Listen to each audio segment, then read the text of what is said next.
And key fayda, indeed key fayda. Well, now on to health matters, and we all have a tendency to slouch, and I know I certainly do.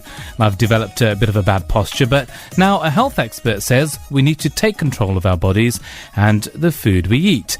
Nisha Srivastava is a health and wellness expert and has taught professional footballers to singers like Sting, and she specialises in Pilates and has devised her own special programme based on 6 principles. And let's find out more from Nisha herself. She joins me now. Good evening. Good evening, Talat. How are you? You all right? Good, TK, right. TK. TK, that was very good. Maybe Tiku.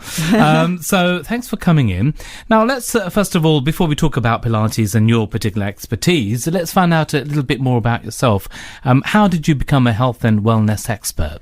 Well, I've always had that interest, and my father is from Lucknow and my mother's English, and my mother was a little bit of a hippie chick and my father's in medicine, so we've always had health in the family. So I originally started out in dance, and in my 20s I worked for Devanand in Bollywood over in India, in Bombay, and I worked for Sunil Anand, who's his son. His son, yeah. So I got to tour all over India, and I always played the baddie part or the vamp part. And really, when I retired, I wanted to do something different. So from dance and theatre, I opened a Pilates studio, and I studied in Toronto with Stop Pilates, and I've now developed my own programme, which I run at a number of professional football clubs and a number of rugby clubs across the UK. Right. And the highlight of my career has been going on tour with the England RFL and teaching them my combination. And now I'm based in Manchester City Centre with PilatesManchester.com at the Yoga Lounge on Deansgate. Okay, so clearly you've had quite a career there, but I'm going to go back just to, because I'm really curious now, Devanand, and I do remember actually interviewing Devanand many years ago. Obviously sadly passed away, because his son then came over here, and Devanand himself, to Liverpool, I think. That's and correct. They were looking for some talent there. And there was an old presenter whose name I forget now, but used to also be an actor. That's right. Is it Vijay Kumar? Vijay, yes, that's right. Vijay Kumar was actually in the Master film with me as well. And Vijay's still very, very active in the Bollywood and Indian theatre and film. Right. It's been many years, I think over 15 years before last time I think I spoke to him, actually, Vijay. So what was life like in Bollywood then, and how did you sort of land yourself in Mumbai? Well, it was amazing because I trained in Liverpool at Merseyside Dance and Drama Centre as a dancer and a teacher, and Sunil came over to the UK looking for a dancer, and he said I very much reminded him of a very old Indian film star called Helen, who used to dance in all the very, very old Indian films.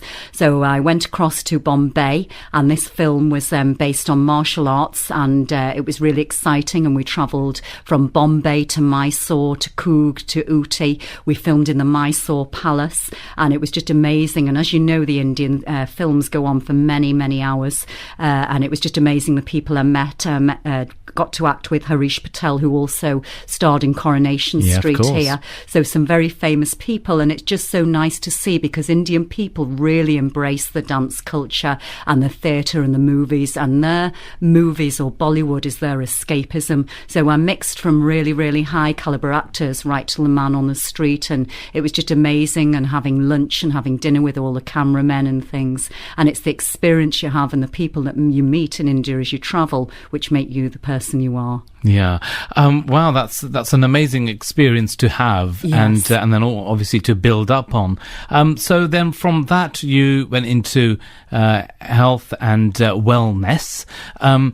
So tell us a little bit about your style of health, and your expertise basically is Pilates, isn't it? That's right. So for those who don't understand what that is, if you could expand on that. Well, first of all, I've devised my own programme which is called corrective exercise, and one of the methods I use is Pilates.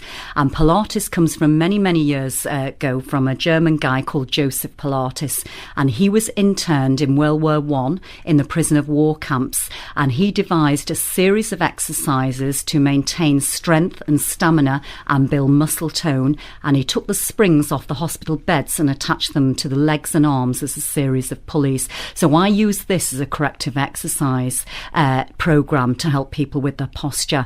Now, what we have to remember, and this is where people go wrong, is the body works as a full chain. So what people do is they sit at home and they look at the shopping channel and they think, I'm going to buy an ab machine, or I'm going to do this, I'm going to do that, I'm going to buy a quick pill, or I'm going to have a shake and get my abs flat in 21 days. There are 6 principles which help the body to be healthy and to be functional and to fight disease. And if we address the body as a whole, we have a fully functional, healthy body. Right. Okay. Now you have your own program, which is Rapid Results, and you have 6 basic principles. That's right. So should we go through them? The first one is thoughts, isn't it? It is. Well, Gandhi always said, "The thoughts be your thoughts. Man becomes what he thinks about." So you have to think about it. So we have 80,000 thoughts a day. 80% are negative.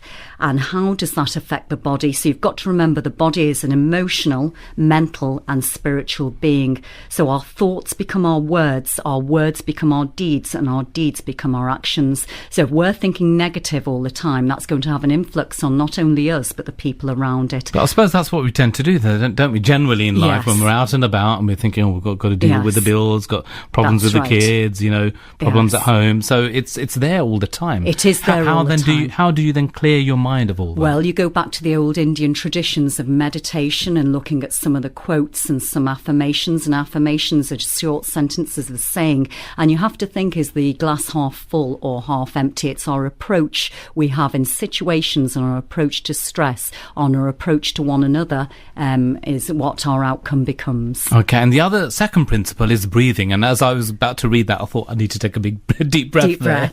So, okay, so what about breathing? Are we talking about yoga traditional breathing? Well, not just yoga traditional breathing in general. So 70 to 75% of visits to the doctor are actually caused by improper breathing patterns. And it's safe to say that we need to breathe in order to survive. So in fact, if you don't breathe for 3 minutes, the brain actually starts to die. When we don't breathe properly, it affects our pH balance, our primary function of the diaphragm, and it shows as stress. And most of us, and most people I work with, even a lot of yogis and a lot of professional athletes, will be taking short, sharp breaths. And short, sharp breathing is associated with fear. So we want to use that traditional breathing of how you see babies, and that's breathing from the belly, and that is taught in yoga. And then we have a calmness which comes from the belly upwards, and we're not straining in our neck and our shoulders, and you can really see this in people. So again, it's getting rid of that fear and breathing deeply and calmer. I think I better do that as well when I'm presenting the program. Yes. Breathing from the top and not from the belly. Breathing from the belly, not from the top. The body has to work as a whole. So 2/3 of the breath should start in the belly, and then it should come up to the diaphragm. But we want to look at babies. So a and nice watch. deep, yeah. That's right. That's okay, right. That's better. Okay. And number 4, hydrate. Number 3 is sleep. Sleep, that's right. Well, our sleep, or our circadian pattern, is so important. So our circadian pattern is, ideally everybody should be in bed from 10 till 10:30 at night. Our physical repair takes place from 10 till 12 p.m. midnight. Then our mental repair is from 12 p.m. midnight till 6 a.m. in the morning. And then our mindful, or our highest releases of cortisol, are from 6 a.m. onwards. So if you're a shift worker, or you're going to bed late at night when you've been out partying and you try to lie in, you're going to miss those vital hours of physical repair. So it's very, very important to get that sleep pattern. And one of the things we notice in the community, in everybody from Western people to Asian people right across the globe, is a collection of fat coming around the stomach. Now, when that fat comes around the stomach, it's to do with the adrenal glands and the cortisol levels. So when we get better sleep, we are less likely to put on weight around the stomach. Right, okay. And that's very important. Yeah, and that's something we will look into a little bit more later. Because we are running out of time. I'm going to go through the other 3 points now. We've got 4, hydration, nutrition, and movement. So if you could combine those 3 and tell us. Right, well, the body is 70% water, and we have 70 billion reactions to water. So we need to drink a minimum of 2 litres a day. So we need to cut out as much tea and coffee and all our fruit juices.